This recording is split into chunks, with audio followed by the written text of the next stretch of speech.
यीशु मसीह के नाम में आप सभी को जय मसीह की। भारत देश एक लोकतांत्रिक देश है। इस देश में अलग अलग धर्म के लोग रहते हैं। केवल एक ही धर्म के लोग नहीं रहते हैं, लेकिन अलग अलग धर्म के लोग इंडिया में रहते हैं, क्योंकि उनको ये संविधान अनुमति देता है या संविधान ये आज़ादी देता है कि आप किसी भी धर्म को मान सकते हैं, उसका प्रचार कर सकते हैं। मेरे प्रियो, किसी भी धर्म को इबादत करने की ये हमें संविधान ये आज़ादी देता है। नारा था कि हिंदू मुस्लिम सिख ईसाई आपस में है भाई भाई, लेकिन ये जो नारा है अभी गायब होता दिखाई दे रहा है। और ख़ास करके मैं बात करूंगा मसीही लोगों के विरुद्ध में। काफ़ी मामले 2021 में बढ़े हैं। 2020 से 2021 में 75% मसीह लोगों के ऊपर सताव बढ़ा है। आप अंदाज़ा लगा सकते हैं कि किस प्रकार से वर्षों वर्षों तक मसीह लोगों को सताया जा रहा है और उनका जो प्रतिशत है वो दिन प्रतिदिन बढ़ता ही जा रहा है। उत्तर प्रदेश में सबसे ज़्यादा मसीह लोगों को सताया गया है। यह रिपोर्ट तैयार की गई है और वो मैं आपको बताने वाला हूँ।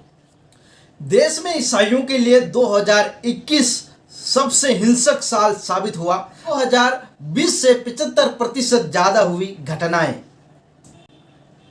भारत में साल 2021 में ईसाइयों के खिलाफ हिंसा की घटना में काफ़ी बढ़ोतरी दर्ज की गई है। पिछले साल 2020 की तुलना में ईसाइयों के लिए यह साल 2021 साल सबसे हिंसक वर्ष बताया गया है।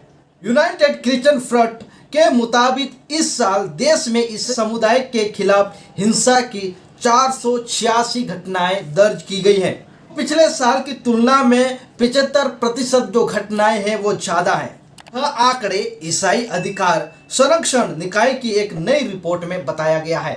2021 भारत में 2014 के बाद से ईसाइयों के लिए सबसे हिंसक साल रहा है। यूनाइटेड क्रिश्चियन फ्रंट ने बताया है कि 2021 भारत में 2014 के बाद से ईसाइयों के लिए सबसे हिंसक साल रहा है। फोरम ने कहा है कि साल के अंतिम 2 महीने नवंबर और दिसंबर में 104 घटनाएं देखी गई, जिसमें ईसाइयों को प्रभु यीशु मसीह के जन्मदिन क्रिसमस का जश्न मनाने के लिए चेतावनी दी गई। साथ ही यह भी बताया गया कि अक्टूबर सबसे हिंसक महीना रहा, जिसमें 77 घटनाएं दर्ज की गई। रिपोर्ट के अनुसार 2021 के आंकड़े पिछले वर्षों की तुलना में काफ़ी अधिक है।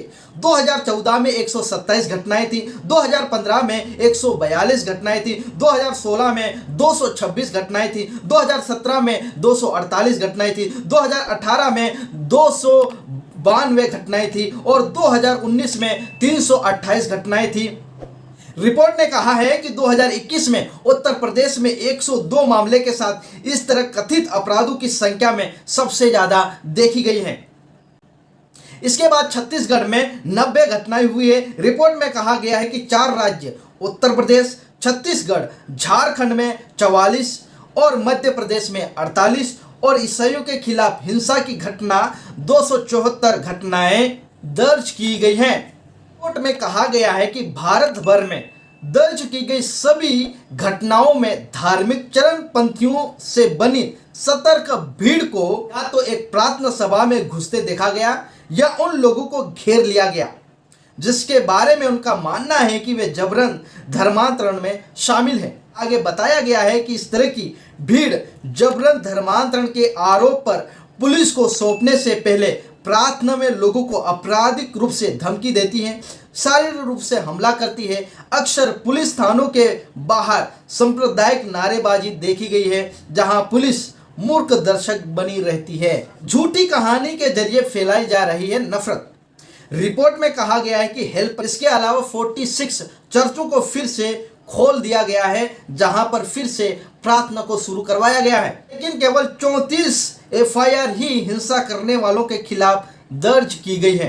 फोरम चलाने वाले और दिल्ली अल्पसंख्यक आयोग के पूर्व सदस्य एसी माइकल ने कहा है कि एक झूठी कहानी के माध्यम से नफरत फैलाई जा रही है।